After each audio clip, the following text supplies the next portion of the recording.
Hello, Edwina. Murphy-Droomer is my name, and I want to warmly welcome you to this interview in the series that is all about unleashing the audacious woman within. Today, we have with us Julie Tenner, who is the pleasure nutritionist. Julie is the master at creating safe, sacred spaces for women to explore more of who they are and how they love, bringing with her wisdom that she has gathered as a naturopath, as a doula, as a mother of four, and as a facilitator of deep women's work. Julie teaches women how to love wider, feel safe in surrender, and open their untapped power. Welcome, Julie, and thank you so much for being here today. Oh, Edwina, thank you so much for this just a delicious and divine invitation. And I'm sure it will be just a magnificent conversation. I think the more that we have these gorgeous conversations as a collective of women, the better off we all are. And here you are creating the space and the platform to do it. So I honestly honor that. I think it's wonderful. So thank you. Thank you so much. I do pinch myself that I get to call this work. Yeah, really magnificent. It's delight. Yeah, it's such a delight. And I think that's, that's definitely a conversation that we're going to dive into it in a bit. But let's start, there are going to be women in this audience that haven't had the pleasure of meeting you. So perhaps if you could take a minute just to tell us who you are and how you came to be doing the work that you do now. I would love to. So my name is Julie Tenner. I call myself the pleasure nutritionist because after about 18 years of working very intimately with women's health, relationship health, and birth spaces as a very intimate platform of the mixing of all of those, I realized what was largely missing for women was pleasure as the missing ingredient to their health, vitality, well-being, feminine relationship, like everything. I was always like, but what if we just add a little bit of pleasure in with that? And they were like, oh, am I allowed? I don't think I can. We just have all of these stories in the culture that we've grown up about our worthiness and our deserving or our selfishness that starts to eliminate pleasure from being a pathway to something enlightening and glorious within you. And so was the original evolution of that. And over the years, that's morphed and changed. So what I do is conscious parenting, conscious relationship, and deep women's circle and embodiment work. And I mix all three of those gloriously together with my 4 children into really beautiful spaces. So Nourishing the Mother is my online podcast and space for conscious parenting, and conscious relationship and deep women's work I do at the Pleasure Nutritionist. So that's kind of the summary of how I've come to be here. And I think that motherhood has absolutely been the opening and the doorway to so much of that I'm eternally grateful, and hope that I change the narrative on the divide that often happens between motherhood and work. Yeah, that's a big conversation as well.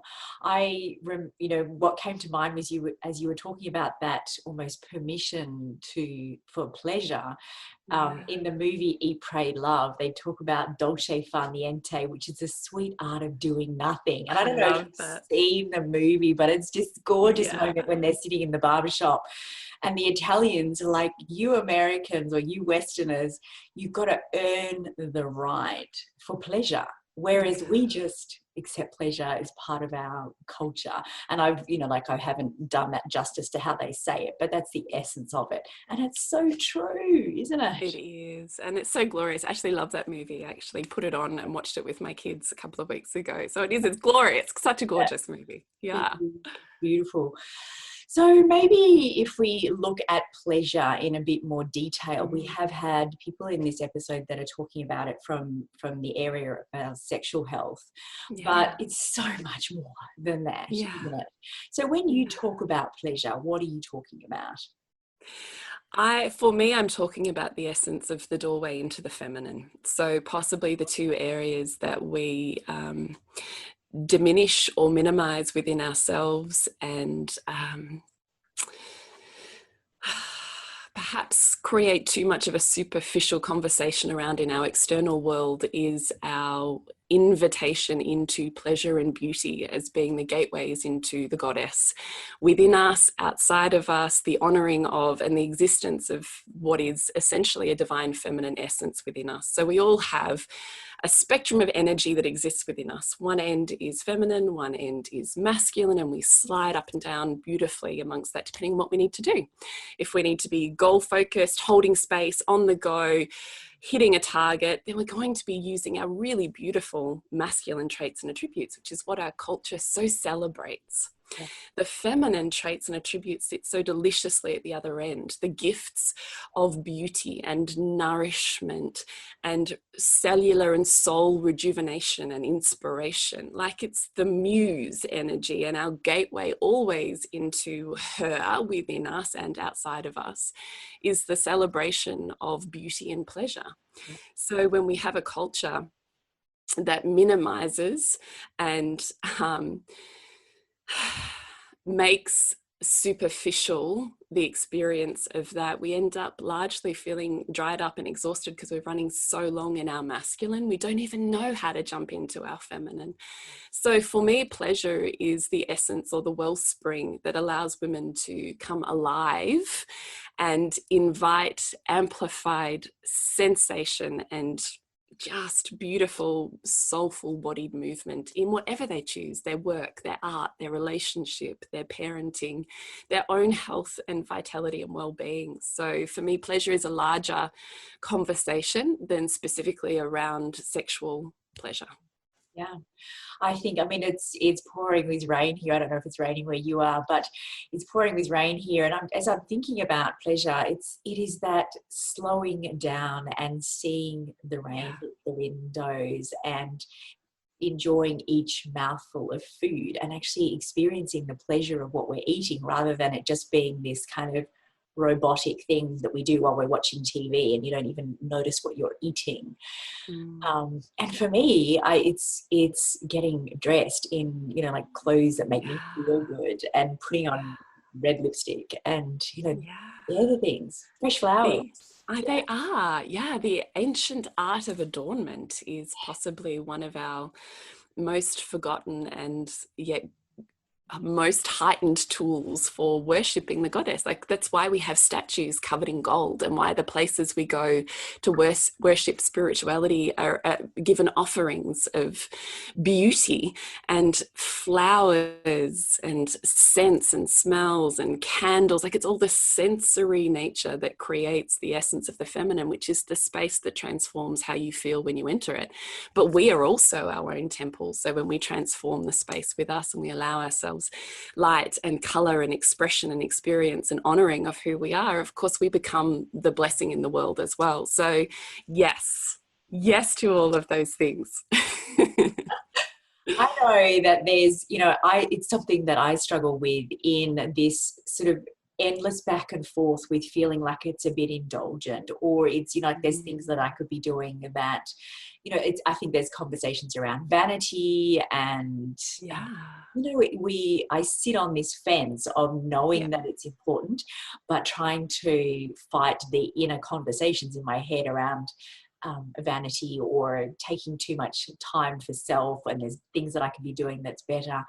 So, we did talk a bit before I actually hit record about surrender and the concept of surrender. So maybe if we can dive in there a bit. Yeah. Well, first, I think what I want to touch on there is that beautiful narrative around it being vain or somehow minimizing or a waste of time for, the mind and the intellect and the incredible woman that we are aside from what we look like. And I really understand that narrative and conversation. But when we sit in that, we're also rejecting part of the feminine, which is we are blessed and receive blessings every time we absorb beauty. So imagine like how you feel when you've been in a concrete city and you're like, God, I just need the open delight of a cherry blossom field or open space with horses running wild. Like there's something extraordinary that we receive as a blessing that literally enlivens our heart, soul, and physical body when we enter spaces of beauty. Or perhaps you've had enough of your, drudgy apartment, so you go to a beautiful art gallery and you absorb the beauty that exists there on the canvas. All of those are forms and expressions of beauty in the world, because we know on a really deep level the rejuvenation that we receive from the feminine's expression of beauty. Yeah. So to minimize that it's vain, a waste of time, minimizes who I am, for me just toes the line of the patriarchy that minimizes and continues to minimize the blessings and the extraordinary nature of the feminine as she exists in our form and larger outside of that, if we even want to extrapolate that out into the conversation around what's happening with our world, right? Like how much are we actually in reverence for the feminine as she exists in our world and within ourselves? And how much do we really own just the absolute magnificent honor and blessing that it is that we bless a space when we enter it? And depending on what our energy is like and what we carry in with us, we can bless people at 5% or we can bless people at 200%.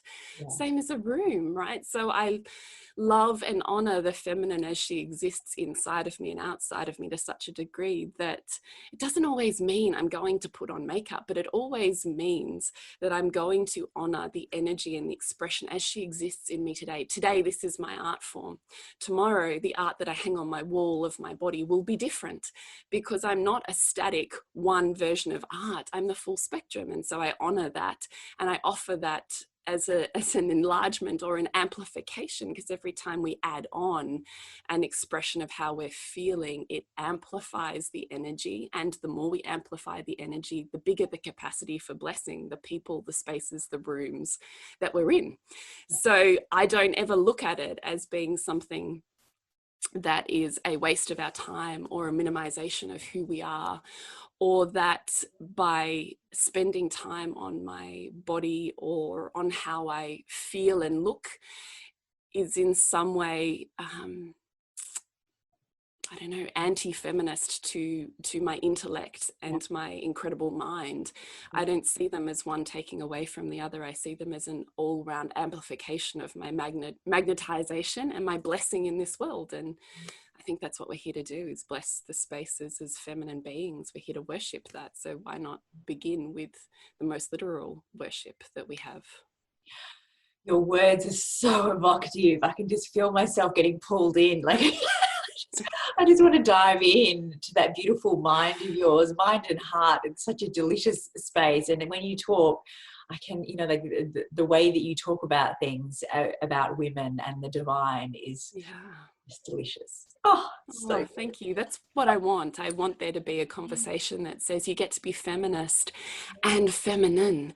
And one is not taking away from the other. We just get to amplify the goddess as she exists in this world. And that begins here at our body home. So I love that. So that was that. I just wanted to hint on that because I think that's a really common narrative, but I want you to know that we can change that anytime by just flipping how we perceive the rejection or the honoring of the feminine within us. Yeah. In terms of surrender, surrender is so big.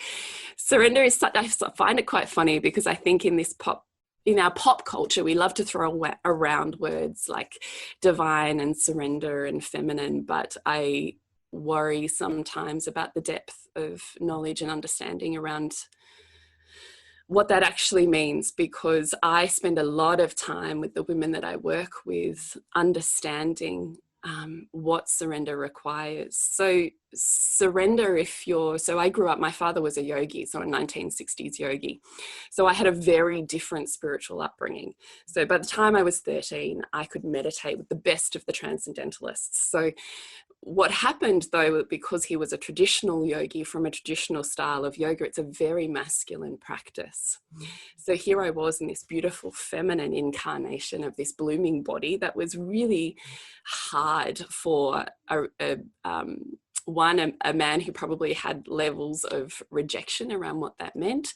And also, like so much of our culture, strived for the masculine attributes of, you know, success and focus and determination and goals. And here was this flowing being that just wanted to feel more. And he's like, feel less, you know? So it's just the most perfect dichotomy, because what it meant was, by the time I was 15, I was in women's circles and spaces trying to reconcile and find, I didn't know back then what it was, but I knew there's this huge part of me that was missing and I couldn't understand what it was. And of course, now I realize that it was the divine feminine. I had such a well-cultivated masculine that I could outman any man. And I'm also a really tall human. So I'm 6'1" as a woman. And I had an incredible masculine practice from my upbringing and my father. So I literally was a better man than most men. But when you live in that space, what that means is there's not a lot of room for beautiful men to come in. So I was attracting very feminine men as my counterbalancing opposite. Right. That's probably a story to pin for another time. But when we talk about surrender, you need a really beautiful, strong masculine within you that says, I know your boundaries. I know how to keep you safe. I know that you're the warrior within you, that if anyone crosses them, you're like fierce, like a wolf. That is not what's happening here. If we don't have strong, beautiful boundaries, and that's not like brick walls that don't move, because boundaries are more like a beautiful, rose-covered, glorious, goddess-esque, moving and fluctuating boundary, because as we shift and change and we develop different skills, our boundaries will shift and change with us. What we don't want is to have our fierce guards on the front, always vigilant, like someone's going to get me, and therefore I can't surrender and let go. And what we don't want is boundaries that we continue to acquiesce and give over pieces of ourselves in service of, right, which we're so trained to do in our culture, in service of someone else who needs more, someone else's needs. Don't just think about yourself. You're here to help, please, and serve others, because that's what a good girl does. And I think on some level, all of us can understand that as a cultural narrative, perhaps even a family one. So when we trample our boundaries and we have none, we also can't surrender, and we'll find ourselves lost in another person or on completely shaky ground about who we are. And we can't even understand what we want or what we desire. And it sounds like such a beautiful conversation. You get to have anything you desire. Well, 90% of the women that I work with go, I don't even know what I want. Yeah. Because we do not live in a culture that says you get to serve yourself first. You get to have desires. We live in a culture that says, no, you're being selfish. You need to put yours on hold while you serve the other person. And we do it for our kids. We serve our kids first. And don't we end up eating the scraps that are left over on their plates? Like literally. So, you know, it's this part of me that just feels like to have surrender. Oh, that's, I think, how I started here, because yogis will understand the purpose of divine surrender is almost that moment where it's so heartbreaking. You completely let go of attachment and you let go into, okay, I'm almost your servant. Whatever you need from me, I'm willing to experience right now. Like there's a level of divinity that I think a lot of spiritualists will connect with, that I think in our culture, when we talk about surrender within the context of something that's sexual, relationship, family, as a feminine being, that we're missing, that we don't understand. We're still trying to hold on to the attachment of ego. And if you're holding on to the attachment of who you are, your identity, if you're so starved of your own needs and shortchanged your well-being for so long that you're barren and starving and you don't have a cycling of juicy energy back in your body, then that becomes an exceptionally difficult practice to do. So to surrender with with grace and with an amplification of your own experience that magnifies it and feels delicious requires that you have beautiful boundaries. Because when you know you've got you, no matter what, you don't need certainty in order to open up to something. But if you require certainty and a known outcome and a predictable set of you're not free to surrender. So this is why I think it's a slightly more complex practice than perhaps what we first want to toil around with, because it's such a delicious word, but it's, I think, more complex. Yeah. So feel free to take the conversation any way you want to go, but that's my kind of, in my head, that's what happens. I remember when I met my husband now, 6 years ago, and he said to me, I had been a single mum with 4 little kids for many years, and he was like, what do you do for fun? And I was like, have 5 minutes for myself. It was really, I didn't have a list. I didn't have things. Exactly. Just being, going to the movies, really some things that were very, very simple. But I think it's just that being in a place where you can start to play with things, without a rule book. What actually lights you up? What do you love? Asking ourselves those questions can start to just unlock the thoughts, because we can spend a lot of time with a long list of things that we don't want, that frustrate us. That's an easy list to write. But to actually take the time to write down, what do I love? What lights me up? What excites me? What do I find energy for?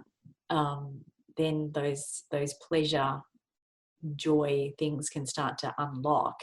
What are some of the processes that you use to go on that discovery? I think it depends on the woman that I have in front of me, but I think I'll just string that out a little bit, because yes, I agree with all those delicious questions. And I will even say to some of my clients, you could just put a reminder on your phone that pops up every hour that says, what do I want right now? Right now, what would be the most satisfying in my body, mouth, ears, eyes experience that I could have right now? So you want to be using your senses, all of your 5 senses. Yeah. So the pathway to what you desire that opens your body and lights up your heart and soul is going to be through the goddess. So through what you crave, what you desire, what your heart yearns for. And each time we add on a sense, it's kind of like a breadcrumbs. Each time we add on a sight, a scent, a smell, a taste, and we start to just explore what delights our body, opens our heart and soul up to, it becomes an easier process. So you might decide, I don't know what I want right now. And then I would say, great. Then just have already set up each of your 5 senses, or 3 experiences you could give yourself for each of those. For sight, it might be watching the sunset tonight, or it might be really taking in the golden light of my child's hair in the sun. Or, for sound, it might be playing a song that makes me want to weep or rage with delight. Or for taste, it might be, I'm going to eat this fig drizzled in honey and really experience it in my mouth, really experience it, really take it in. So you can set up experiences while you're exploring. So if you don't know, when you ask yourself, have a set of things already put aside that you go, okay, I'm just going to do one thing. Is that it? No, that wasn't it. Great. That's great. Not knowing what you don't want is so great, but it might be a discovery of something that you love. So I think having a reminder that just in this moment, what do I need? And it might be, I need to sit down. Beautiful. Yeah. Sit down. Enjoy that. That can be absolutely a delicious experience. Yeah. So I think that it's that. And I think that sometimes if we've had a history of shortchanging our own well-being for so long, that often what happens when women start to enter their body and start to listen to it again, and the feminine is our descent into the body. So the masculine keeps us in our head and in our thoughts and in our minds, and hence why we can feel quite numbed out and unsure about what our body is saying, what our heart is communicating. It's not a well-nourished muscle. So while we're rebuilding that muscle, this is why we're setting up micro steps, like micro training. If you were building to be a bodybuilder, this is just a muscle that we're retraining back in your body. And it's the connection back down into the feminine, back down into the body. The experience of pleasure exists in the body. So often what happens is, if we've spent a lifetime, and particularly, as you said, if you're a mum who's running and holding space for kids, I often think this is what trips women up, particularly in the conscious parenting space that I work with, is when you are holding space for little people and you're navigating what they're eating, where they're going, what everyone needs for the household to run, all those things. That's a masculine art form. So you are being the CEO of your home, or you're being the CEO of your business, right? They're both actually the same skill set and energetic requirement. So whichever way you're doing it, it's why you also need to have practices that continuously bring you back into your wellspring of energy and nourishment, which is the feminine, because that's where you'll recharge. That's where you'll re-enliven. That's where tension will drain from your body. And that's where pleasure will open up in your body. But if we don't have steps to come back into our feminine, that's where we end up exhausted and depleted. But if you keep running on that, I don't have time, I'm not allowed, I can't, there's all the things to do, we stay in that space. Then what can happen when we start to tap into the body is that we might meet rage or anger first. So I want you to know 3 things here. If this is you, if you start to connect to your body and you find you meet anger and rage, I want you to know that's really normal. That's a really normal experience. And it's almost like the body goes, I'm so angry and hurt and depleted, and I need you to hear my rage. Like a toddler whose toy's just been smashed on the floor.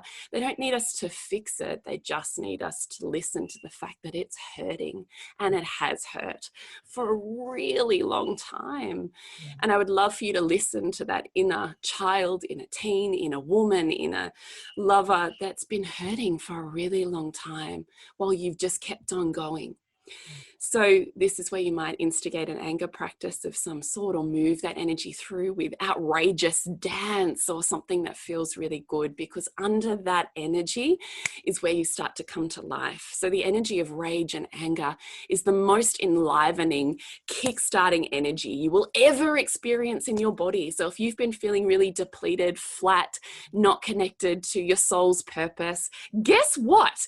Anger is going to be the energy that moves your body, that moves everything within it. So that's a really beautiful experience.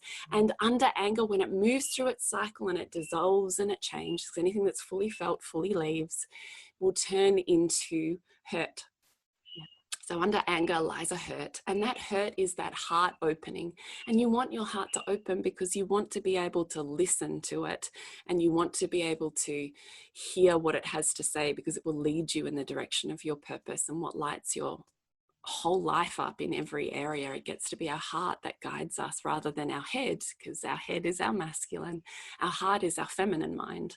So when we enter the heart and we hear the hurt, we get to hear what's not okay with us and our boundaries and our life. And under that, when that leaves, is desire. And actually what I desire is this. Actually what I'm craving is this. Actually what I really want or need is this. And it's like your body goes, like this, and it opens. And all of a sudden you're playing in a whole nother ball game, because you really get the experience now of really knowing what it is to be heart-led, body-led, and desire-led, and that can become a really, beautiful experience. Do you know, as you talk about this, I'm relating it to what's going on across the globe with COVID. I feel like there's a sense of, an anger, and we can all be at different stages in this, of what's, like anger and then hurt, and, coming out the other side. This is where we get to really look at the desire. It's like this state of transition where it's all messy and there's breakdown, and there's a bit of snot and a few tears. But we get to look at the desire of what life looks like, this new world. Isn't it magnificent? Yeah. I just love that insight and awareness, because I think we have so many problems with anger as women as well, and particularly if you're in the care, if you're looking after little people. Yeah. I think we can really try and shove that down, but the more we shove it down, the more we just kind of clog up and numb up our body. So I just wanted you to know that if you're on this path of seeking what is it that opens me and I desire and I want, that that's a really normal process, and that you can do that in a really healthy way rather than one that's toxic and flings out at people that you love. Yeah. Yeah. I've a very dear girlfriend with 4 children who's just had meningitis, viral meningitis, and Oh God. bedridden, very, very ill. But she talked about the struggle with letting go of this micromanaging, with 4 little kids and her husband and all the bits that she juggles automatically every day, having to let go of that, let go of the control, the surrender for her. It's absolutely, it's a big thing. And sometimes the universe is going to deliver these experiences so that we can experience surrender. It's going to be uncomfortable, but there's so much wisdom that comes out the other side. Oh, so much, so much. Forced surrender is hard. I really want to honor that. That's a really hard experience. But as you've said, out of that can just be the most glorious realizations of I don't have to be everything to everyone. And oh, look, the world actually continues to work even when I'm less self-sufficient. And it's often our mental chatter that says we have to be so self-sufficient that prevents us from being able to receive any energy back, care, love, relationship, beautiful divine masculine entering our space, because we're so self-sufficient, we don't need anyone else. So, that can be also brutal and beautiful at the other end. Like so many of our revelations, aren't they? They're born out of pain. So I really honor that. Yeah, and I think it's actually a lesson that I learned watching my children, because as difficult as it is to watch them become unwell, often when they go through like a real illness, fevers, highs and lows, they come out the other side just that much wiser and stronger and more resilient. And I think it's interesting that we're going here with this conversation, but I think that illness is a necessary part of growing as humans, as in our development. And yet we are living in this culture now where we've become so desperately fearful of illness. So maybe if we can look at that a little bit and, like what do we do to bring the trust back into our bodies and to support our bodies? I mean, we're taking the conversation somewhere else with nutrition here, but, well, it's more than nutrition, obviously, but it just seems particularly relevant right now. Well, I think the conversation of wellness is many things. So as I'm classically trained as a naturopath, which my yogi father was as well. So I understand the biochemical underpinnings of nutrition and health, of which of course our culture could be doing way better of. And wouldn't it be beautiful if we had a government that was seeking health that amplified the experience of health so that we weren't so focused on germ theory? That would be amazing. Germ theory says it's all about the germ. Of course, what we're looking at in holistic health is it's all about the organism with whom that virus finds itself, hence why there's so much variance in how we experience the one bug, one germ. So we could all have a different body and experience it completely differently. So holistic practitioners will be looking at the fact that it's got really nothing to do with the germ itself, and it's got everything to do with the health of the world and well-being of the microcosm and the macrocosm. So the individual as they exist, and the individual as they exist within their own ecosystem. So family structures, community and social structures, and of course our larger concept of a global health. So for me, it's that. The other part that I will also just touch on is that I had the father who was the pinnacle of health. So a yogi that did 2 hours practice at 5 a.m. every single day.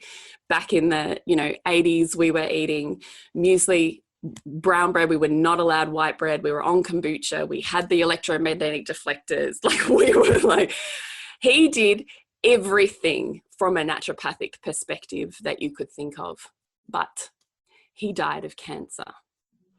So I still look at health from a very different perspective to the average naturopath, because I've experienced firsthand, and by virtue of that, I was studying naturopathy when he was sick. And so I really entered what was then, and this was 20 years ago, the underground world of Melbourne's cancer therapy. And so I came into really close contact with a lot of people in this space, which is the most magnificent learning, like better than any university you could go to. And what I find fascinating is how much of our health is because of our suppressions of emotional flow and hurt and pain. Because as a yogi, he was so fantastic at soothing, suppressing, cooling everything down so that there was nothing to be felt, because a classic practice of traditional yoga will be in the state of awareness, as opposed to a feminine practice which will be in the state of feeling more. From yoga, you're feeling less.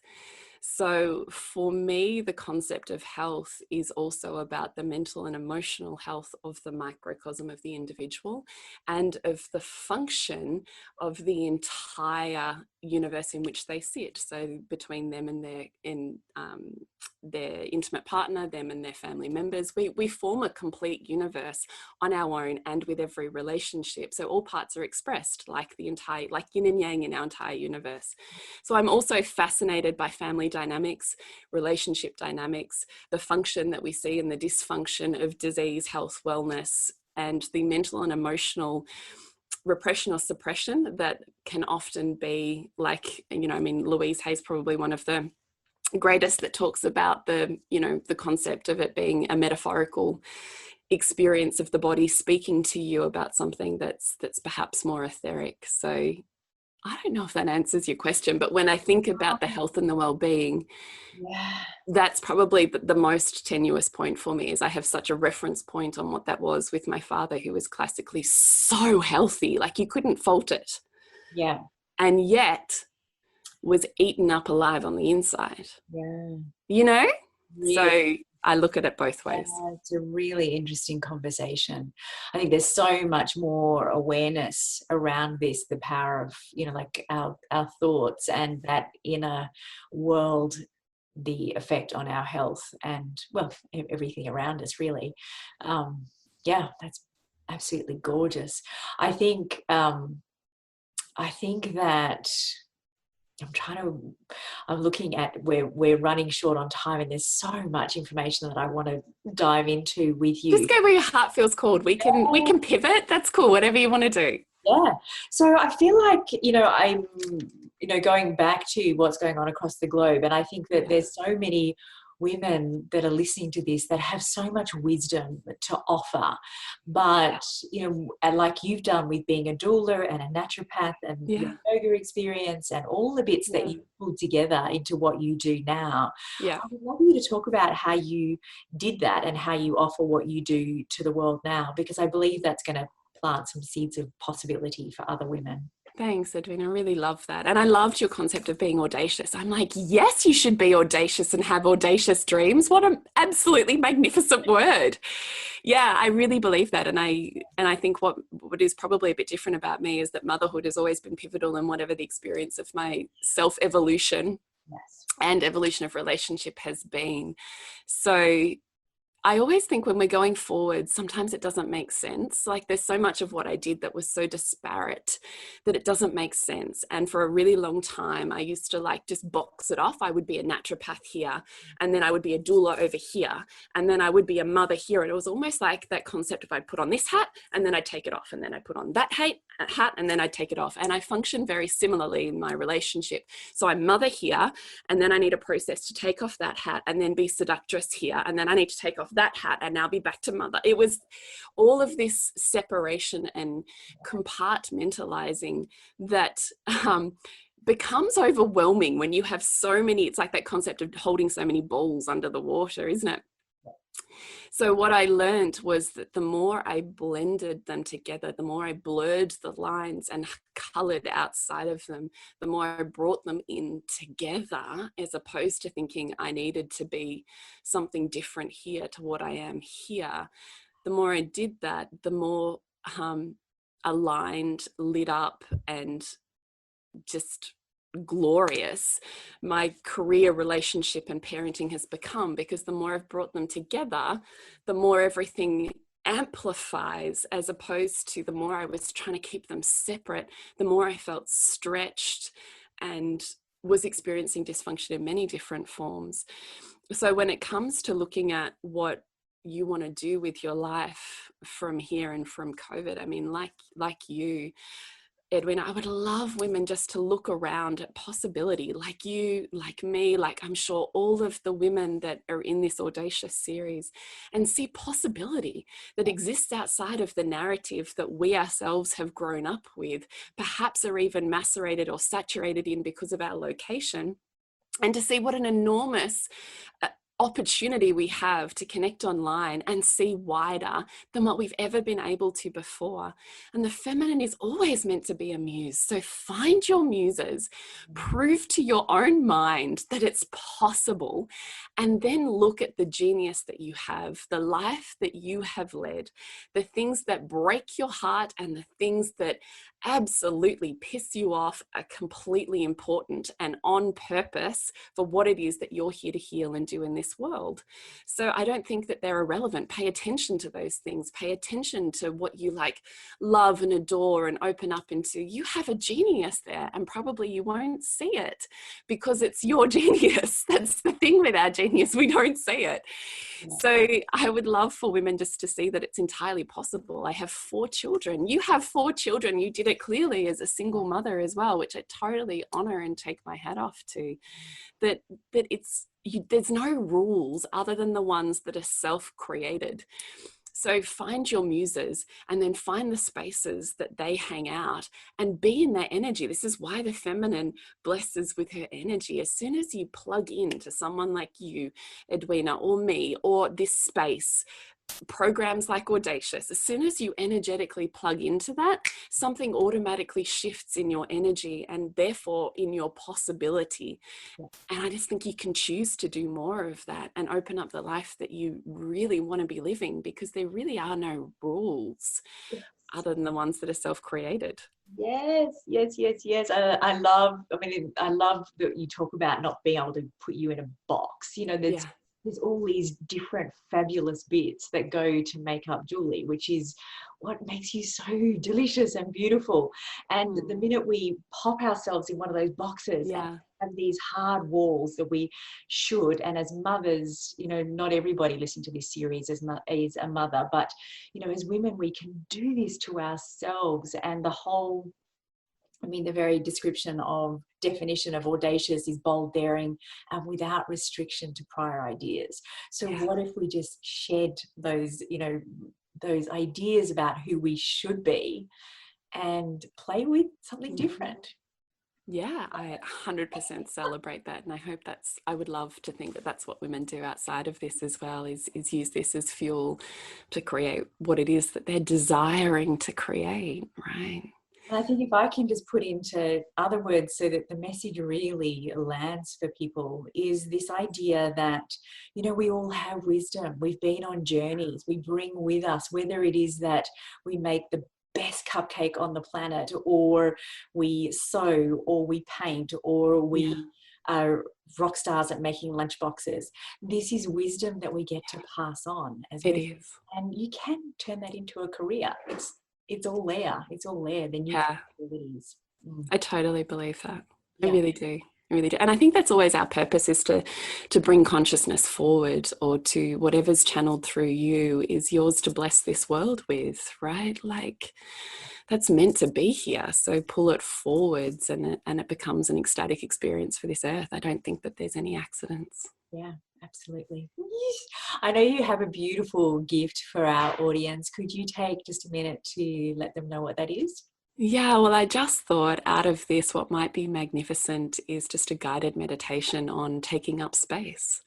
That you can take up space and you have a divine given right to experience taking up space and to start to change the narrative on, oh God, I need to shrink and close, into what does it look like and feel like to breathe open a little bit bigger and feel your energy a little bit wider. And I hope just dip into that feminine energy within you and feel a little bit more alive at the end of that 8-minute meditation. So I have put that up at thepleasurenutritionist.com/audacious so that your beautiful listeners can download that and hopefully get some soul medicine. That's gorgeous. And I'm going to pop straight under our interview. There'll be a link. People can just click on it to find that. So it's easy. Thank you. So much for being with us. I know it's going to be easy to find you online, but just to give people a heads up, where's the best place to look for you? So thepleasurenutritionist.com, the Pleasure Nutritionist on Instagram. Now, Facebook doesn't let you use the word pleasure in your tagline. So on Facebook, I know, does that not like to speak volumes? So on Facebook, I'm Julie Tenner Women's Space. And then I have also Nourishing the Mother. So nourishingthemother.com.au, Nourishing the Mother on Facebook and Instagram. Doesn't let you use pleasure. Isn't that just, wow. I always go, Okay, that's an interesting one. Isn't it? So not in your bio tagline. So, here we go. There's just so much evidence for the minimization of the gifts of the feminine, isn't there? So, well, we can find our own ways in putting that out. Thank you so much, Julie. This has been such a pleasure. Thank you, Edwina, for having me. What a gift. So thank you also. My cup is just that much fuller simply through listening to Julie speak. Her way with words, her way of being is so delicious. And that deep pool of wisdom, I don't know about you, but I literally wish I could just dive in. So Julie talks about pleasure as being the missing ingredient that we have to unleash our most beautiful inner selves. So my invitation to you, having heard so many tips and ideas from Julie about what we can do to start playing with pleasure more in our lives, to start bringing this magic ingredient in unapologetically and guilt-free, what are you going to choose? What are some of the things that you can do? I know simply I changed up flowers before this interview, and just carrying these lilies into the room, inhaling the beautiful fragrance, it reminded me that my husband actually bought those for me at the farmer's market on the weekend. So there's the pleasure in the memory of being gifted something gorgeous. There's the pleasure in the scent of inhaling it. There's the visual pleasure because my eyes just light up when I see fresh flowers, and it makes me feel so good in the house. It's a simple thing, but oh my goodness, all these senses coming into play, and pleasure is alive and well. So, beautiful soul, what are you going to do to bring a little more pleasure into your day today? All right, that's it from me today. So much love. And bye.